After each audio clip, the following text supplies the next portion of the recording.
Nanomboka andro maraina no roso tamin'ny fanasazina ireo olona tsy manao alitavy ny fanjakana. Nentina tamin'ny fiarabian'ny zandary ireo olona niaran'izany sazy izany ka voatery tsy maintsy nanadio lalana na zaridaina na sekolim-panjakana. Efa misy ny arrêté préfectoral izay avoakan'ny préfet tsirairay ka ny fampiarana izany arrêté izany no mahatonga ilay sazy hoy ny fanazavany Tsianarivelo Razafimahefy, minisitry ny ati-tany sy ny fanjariam-pahefana nandritra ny fandraisam-pitenena tao amin'ny radio nasionaly androany.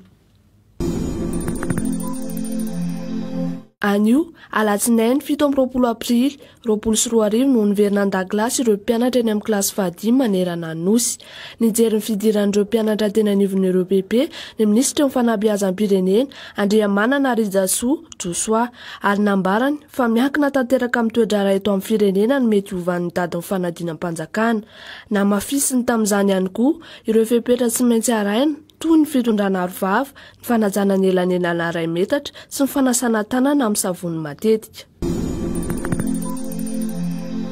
Araka nambaran'ny profesora Antovololotiny, anio 7 aprily tamin'ny 2 ora tolakandro dia reto indray ireo olona voamarina fa mitondra ny tsimok'aretina coronavirus. Vehivavy daholo izy ireo ary mony eny ambany Aleitosy 67 hectara ary Dolanaro. 4 kosa ny sitrana raha ny amin'ny anio. 570 zany izao no isandreo olona sitrana ary 820 ireo marary.